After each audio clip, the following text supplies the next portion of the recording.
Hong Kong packs more people into less space than almost anywhere on Earth, and instead of collapsing into chaos, it runs like clockwork. The secret is a stack of brilliantly practical ideas, born from necessity, that just plain work. Here are 11 Hong Kong ideas, so smart you'll genuinely wonder why the rest of us haven't copied them yet. Number 1, the Octopus card. Long before tapping to pay was normal anywhere else, Hong Kong had a single contactless card that let you ride the metro, hop on a bus, board a ferry, and buy a coffee, all with one quick tap. It was years ahead of its time, and it's still one of the smoothest payment systems in the world. One card, one tap, and your whole day of small transactions just flows without a single coin or signature. The reason it still feels so far ahead is that it was designed around a user, not the bank. It works offline, it works for tiny purchases, and it works for everyone from schoolchildren to pensioners. Decades later, plenty of richer cities are still clumsily trying to recreate what Hong Kong simply got right the first time. Number 2, the central to mid-levels escalator system. Hong Kong's terrain is brutally steep, so instead of forcing people to trudge up punishing hills, the city built the longest outdoor covered escalator system in the world. It's a moving sidewalk for a vertical city, sheltered from rain and sun, and it turns an exhausting climb into a relaxed glide while you watch the neighborhood drift past. What makes it genius is that it works with the landscape instead of fighting it. Rather than bulldozing the hills or surrendering to them, the city threaded a simple machine through the slope and quietly handed thousands of people back the energy they used to burn just getting home. Number 3, the network of elevated footbridges. In much of Hong Kong, you can walk for ages between buildings, over busy roads, through malls and stations, without ever touching street level. These covered walkways keep pedestrians safe, dry, and separated from traffic, weaving the dense city into one continuous, walkable layer above the cars. It's a completely different way of thinking about how people and vehicles share a crowded place. The effect on daily life is profound once you experience it. You move through the city at your own pace, shielded from rain and exhaust, never waiting at a single crossing, while the traffic flows uninterrupted below. Pedestrians and cars stop competing for the same space, and both move better for it. Number 4, the double-decker tram. Slow, cheap, and over a century old, the trams still trundle along the north of Hong Kong Island, offering one of the best value rides anywhere. They move huge numbers of people for a tiny fare, run on electricity, and double as a beautiful way to see the city. In an age obsessed with speed, there's real wisdom in keeping a charming, efficient, affordable system that simply does its job. Not every problem needs a high-tech answer. The humble tram reminds you that an old idea, maintained well and priced fairly, can outperform flashier alternatives for generations. It carries the city's history and its commuters at the same time, and it does both for the price of a snack. Number 5, the relentless efficiency of the MTR.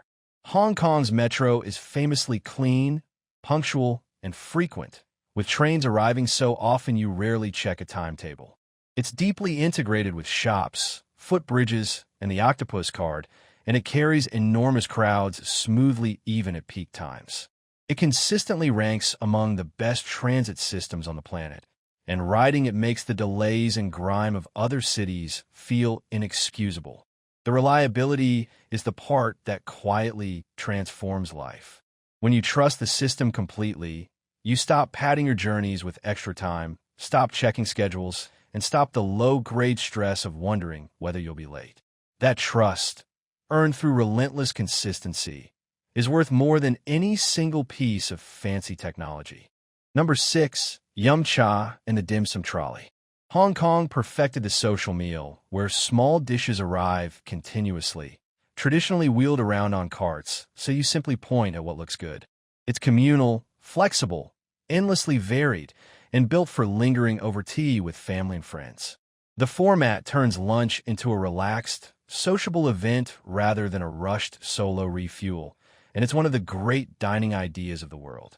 The format is quietly brilliant because it removes pressure and adds discovery. You're never locked into one big choice. You simply graze, sample, and share, ordering more of whatever delights you. It scales effortlessly from a quiet pair to a boisterous family table, and it makes the meal about the people as much as the food. Number 7, the efficient use of vertical space. Faced with almost no flat land, Hong Kong built up, stacking homes, shops, offices, and restaurants into the same towers. A single building might hold apartments, a clinic, a gym, a dozen eateries, and a shopping mall. Everything you need can be a few floors away, which slashes travel time and keeps daily life astonishingly convenient despite the density. It's a complete inversion of a sprawling car-dependent model so much of the world defaulted to. Instead of driving across town for every errand, you ride a lift a few floors. The city becomes vertical rather than horizontal. Number 8, the Star Ferry and the smart use of the harbor.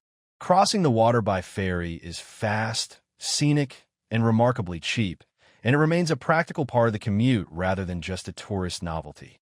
Using the harbor as a transport route instead of an obstacle is a simple, elegant idea, and gliding across the water with the skyline, rising on both sides beats sitting in traffic every single time. There's a quiet lesson in treating an obstacle as an asset. The water could have been a barrier dividing the city, but instead it became a highway, a viewpoint, and a moment of calm in a hectic day. Number 9, the wet markets.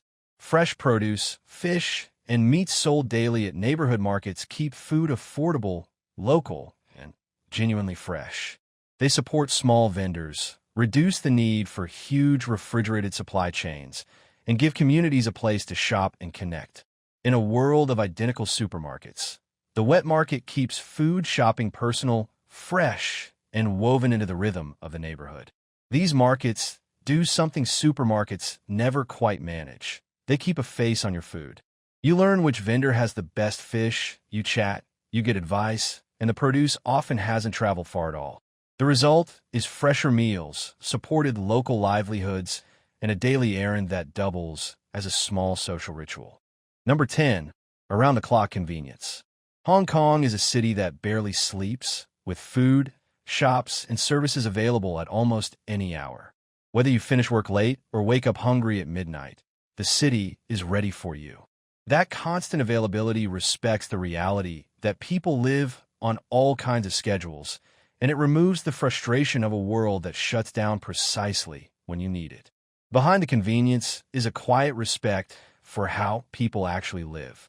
Not everyone works 9 to 5, and a city that stays awake acknowledges the shift workers, the night owls, and the simply hungry. And number 11, the sheer density done right. This is the idea that contains all the others. Hong Kong proves that packing millions of people tightly together doesn't have to mean misery if you design it well. Smart transport, vertical living, walkable layers, and constant convenience turn extreme density into something that actually functions and even thrives. Most cities treat density as a problem to fear. Hong Kong treats it as a puzzle to solve. That shift in mindset is the real export. Once you stop seeing crowding as a curse and start seeing it as a design challenge, density becomes a source of energy, convenience, and life rather than something to flee from. The whole city stands as proof that the problem was never the people, it was always the planning.